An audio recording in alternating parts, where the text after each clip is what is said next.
My name is George Ralston. I'm 68 years old. And if you saw me today, sipping instant coffee in a faded flannel shirt, sitting by the window of a weathered cabin in the woods, you'd probably think I'm just another old man watching the wind play with the trees. A man who reads the same newspaper twice because he forgot he already read it. A man forgotten by the world, maybe even by his own family. But I wasn't always this quiet. There was a time I laughed easily, a time when my hands weren't so shaky, when my eyes didn't carry the weight of years spent replaying the same day in my mind. I wasn't born into wealth or prestige. I was a working man. I fixed power lines, installed circuit breakers, wired homes from the studs to the sockets. I spent most of my life on rooftops and in crawl spaces. Rain or shine, snow or ice, you name it. And I was proud of it. I didn't have much, never did. A modest home on the east side of Elmswood, an aging Chevy pickup, a coffee can of emergency savings, and the most important thing of all, my son, Trevor. Trevor was my everything. He came into our lives when Lydia and I had nearly given up hope. We were both older by then, late 30s.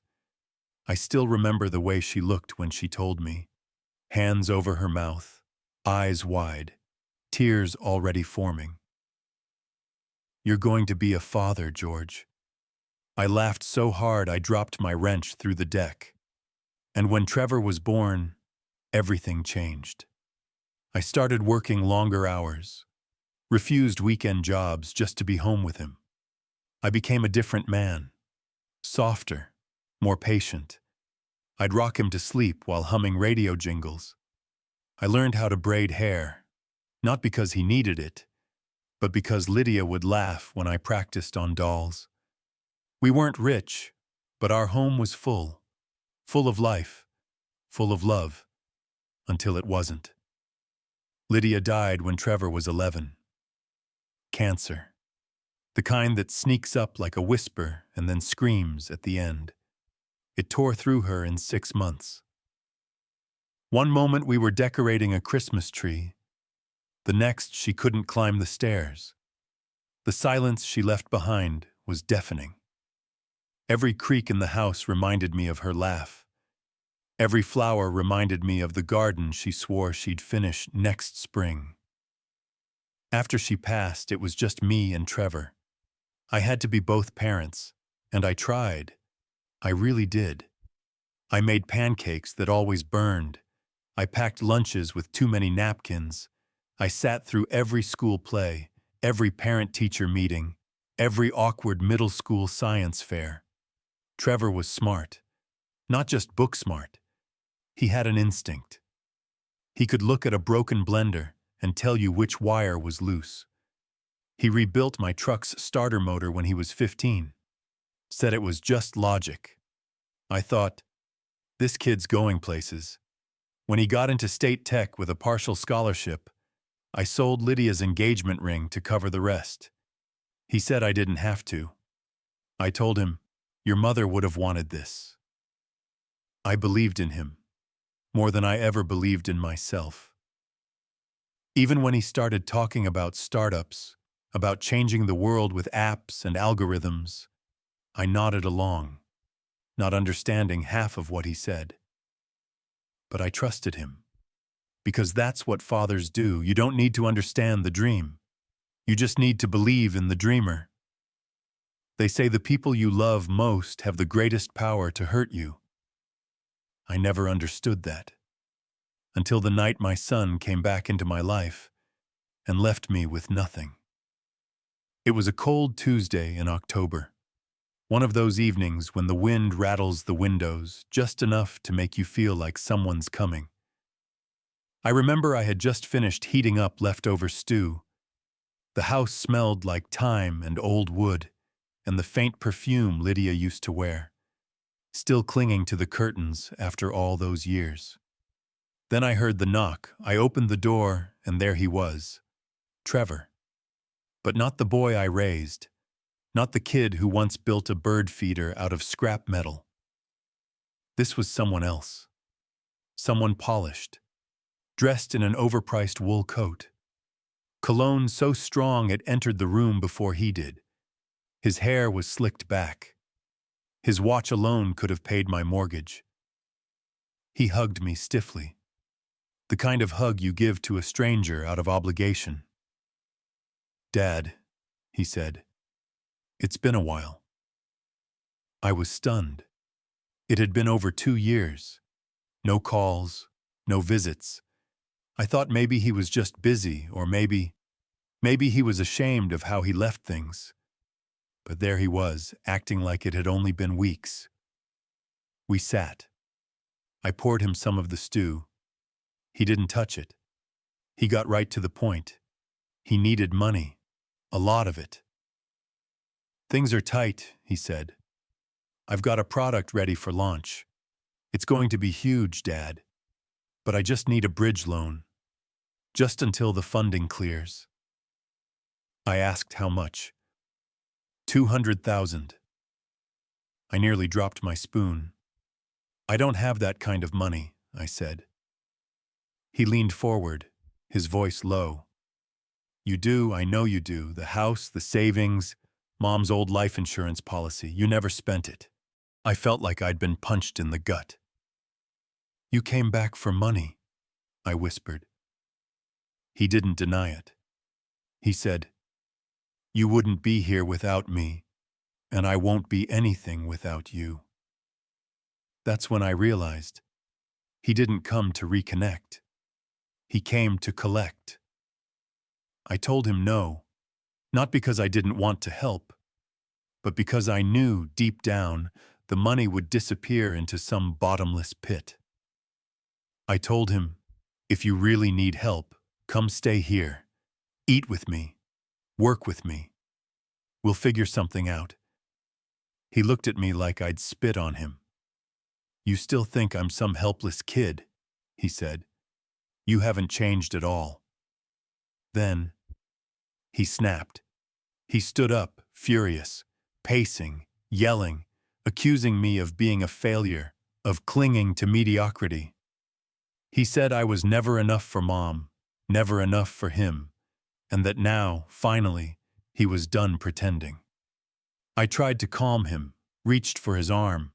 That's when he shoved me, hard. I hit the floor, the back of my head clipping the edge of the coffee table. I remember a flash of light, a thud, and then nothing. I must have been out for half an hour.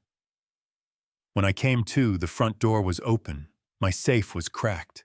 The contents, gone. Bank files, deed papers, Lydia's locket. Even the old pocket watch I'd given him years ago, he'd taken it back.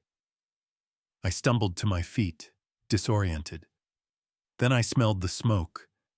The kitchen curtain was burning. I ran to the sink, grabbed water, tried to douse it, but it was already too late. The fire climbed the walls like it had been waiting its whole life to escape.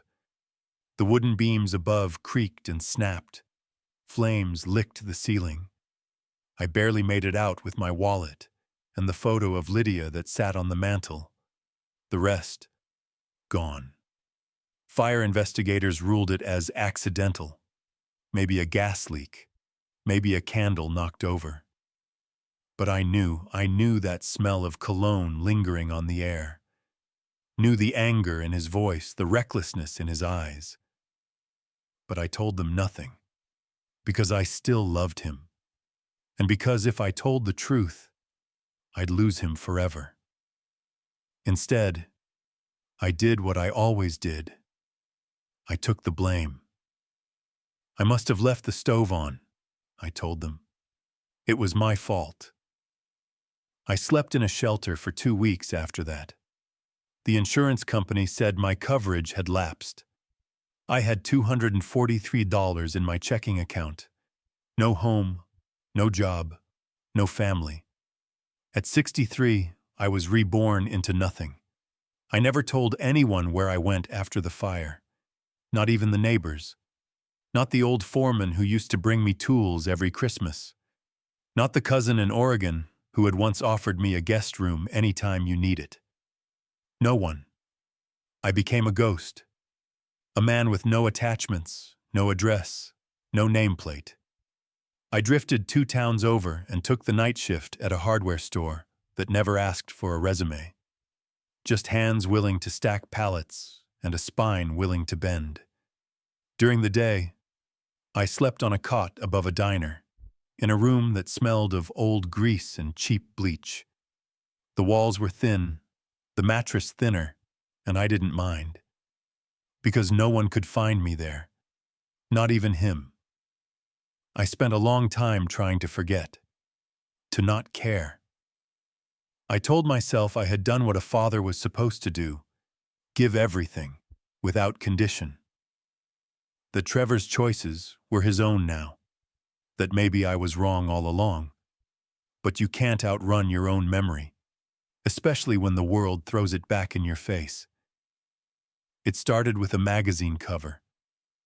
Trevor Ralston, Visionary of the Year. He was standing in front of a private jet, wearing a $5,000 suit, and that same cold smile I saw the night he pushed me to the floor. His company, Nexoratech, had exploded. He was being called the next Elon, the face of ethical innovation, a survivor of childhood trauma. He had made it, and he had done it by erasing me. In an interview, he said, "I came from nothing, an abusive household. My mother died when I was young, and my father was, well, let's just say he didn't believe in dreams." That sentence hit me like a sledgehammer. It wasn't just a lie. It was a knife to everything I had ever done. Every meal skipped, every hour worked, every scar earned to keep him warm. And the world bought it. They applauded him, called him brave. That was the moment I stopped surviving and started planning. I didn't want to ruin him. I wanted the truth to breathe. So I started digging. I made lists, names, places, incidents. I didn't even know what I was looking for yet. But I knew he hadn't just done this to me. He was too polished, too fast, too slippery. A man like that leaves damage in his wake. And he did. Jenny Mathers, a college girlfriend. She co-signed a loan for his first startup. When it failed, he disappeared, left her bankrupt and alone. She never recovered. Now worked at a gas station, living with her sister. Marcus Reed, childhood friend, loaned Trevor $15,000 when they were 20. Never saw a dime. The last time they spoke, Trevor told him, "Don't lend money you can't afford to lose." Rebecca Lowe, former business partner, helped him code the prototype for Nexora's first product. When investors showed interest, she was written out of the cap table, threatened legal action, but couldn't afford court. One by one, I found them all. Dozens, and one by one I listened. I didn't ask for help. I asked for truth. I showed them a picture. Me and Trevor, at his high school graduation. I told them about the fire, the bank withdrawals, the silence. At first, some were wary. They thought I was just another bitter father. But the more I shared, the more they did too. Turns out, I wasn't the only ghost Trevor left behind. We started emailing, weekly calls, a secret group chat titled Silent Witnesses. We didn't plan revenge. We documented emails, voice memos, legal threats, social media screenshots, even old photos, like one where Trevor posed in front of an orphanage, claiming to be a child of the system. Only problem? I was the one who took the picture. At age 13, on a family vacation, I saved it all. I became a historian of his lies. It wasn't easy. Some nights I wanted to let it go, to stop caring. But every time I saw another article praising his humility or another award for moral leadership, I remembered Lydia's laugh, the sound of Trevor's first cry, the warmth of the home he burned down, and I remembered the silence. Silence is where injustice grows, so I decided, no more silence. The plan didn't start as a plan. It started as a shared ache, a mutual understanding between strangers who'd all been burned by the same fire, in different rooms of the same house.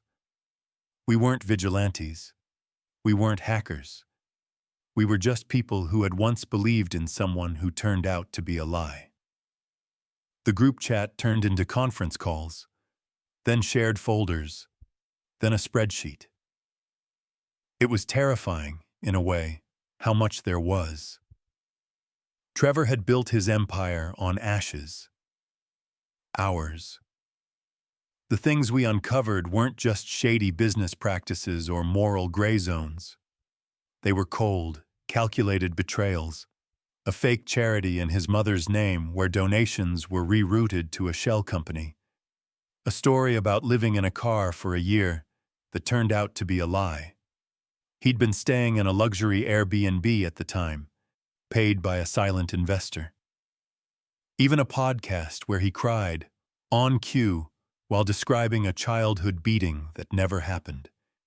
He was a one-man PR machine, and the world loved him for it. But now, we had the receipts. We didn't want money. We didn't want lawsuits. We wanted something more permanent. We wanted the truth to stick. So we contacted someone, Grace Lynn, a documentary filmmaker known for exposing corporate corruption. We sent everything.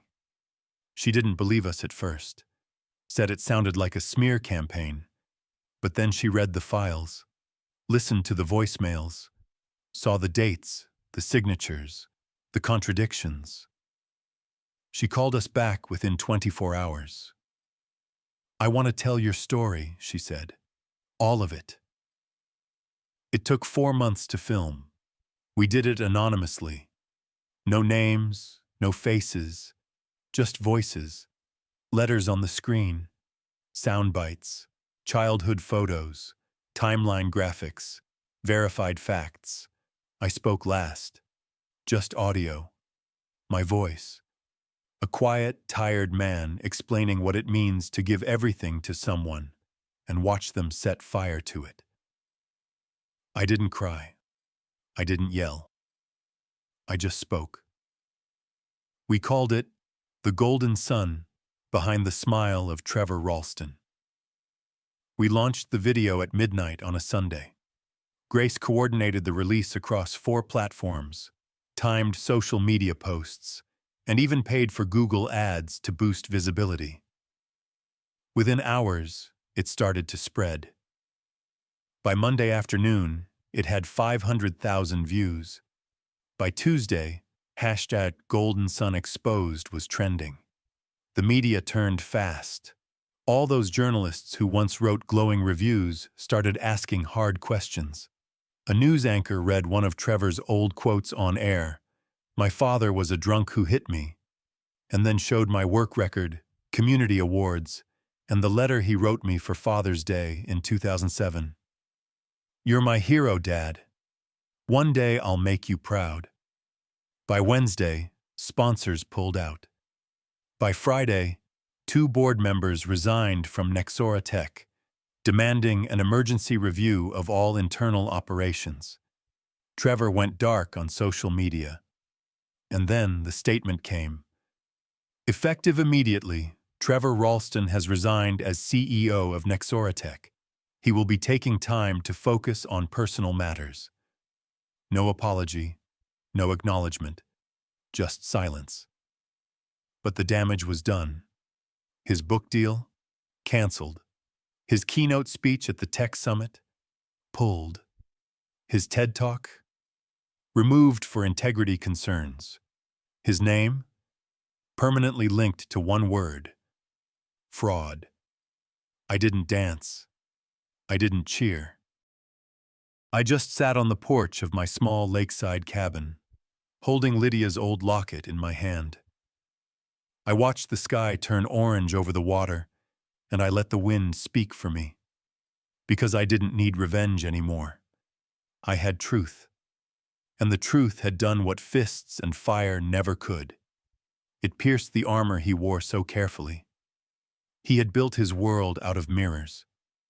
We simply let people see the cracks. It had been 7 weeks since the documentary went live. 7 weeks since the truth crawled out of the shadows and settled into the light. I hadn't spoken to Trevor since the night he burned my life down. Not a message. Not a call. Nothing. And I thought that's how it would remain. Until I received a letter. No name. Just a return address scrawled in a handwriting I hadn't seen since Trevor was a teenager. I opened it slowly, hands trembling. Inside was a single sentence. You win. If you want to see me, come tomorrow, noon, 129 Camden Avenue.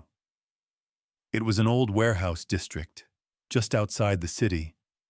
Once filled with factories, now mostly startups, art studios, and forgotten dreams. I don't know why I went. Maybe I wanted closure. Maybe I wanted to see if there was anything left of the boy I raised. Or maybe deep down I wanted to look him in the eye, not with hate, but with understanding. When I arrived, the building looked abandoned. Inside I found him, sitting on a dusty crate, in jeans and a hoodie. No designer suit, no watch. Just Trevor. Pale. Smaller than I remembered.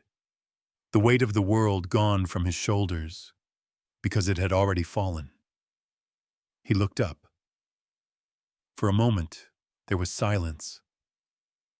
Heavy, swollen silence. Then he said, "You really did it." I didn't respond. He laughed, bitterly. They all turned on me. Everyone. Even people I helped. You didn't help them, I said finally. You used them.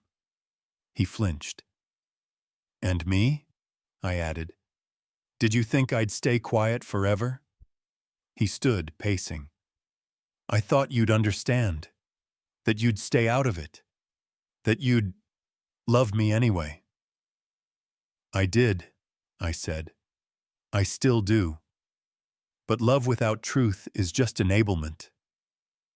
Trevor looked at me then, really looked. For the first time in years, I saw the boy who used to fall asleep on my chest during thunderstorms. The kid who asked me how electricity worked. Who cried when Lydia died. And I saw something else, too. Shame. I lost everything, he whispered. The company, the money, the house, my name. No, I said. You still have your name.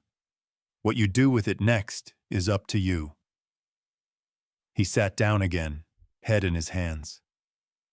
I didn't mean to hurt you, he said, voice cracking. I believe you, I replied. But intent doesn't erase consequence. He didn't argue. We sat like that for a long while. Two men. A broken father. A fallen son. No scripts. No accusations. Just air between us. Eventually, I stood. I'm not here to punish you, Trevor. That's done. I'm here because I needed to say it to your face. What you did destroyed me. But it didn't define me. He nodded. No excuses. No begging. Just a nod. As I turned to leave, he called out, "What should I do now?" I paused. Tell the truth, I said. For once in your life, tell the truth. And then I walked away. It's been a year.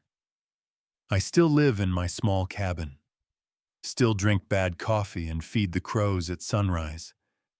Sometimes I go weeks without speaking to another soul. And yet, I feel more alive than I ever did before. Trevor? He did release a video. Not flashy, not viral, just a quiet man, sitting in front of a webcam, owning up to what he'd done. It didn't erase anything. But it was a start. People say revenge is sweet. They're wrong. Revenge is heavy. It eats at you, but truth? Truth is light. It lifts you, piece by piece, out of the pit you've been shoved into. I didn't destroy my son. I forced him to meet himself. And maybe, just maybe, that was the only way he'd ever be free. I didn't burn his world to the ground. I just opened the blinds and let the sunlight in.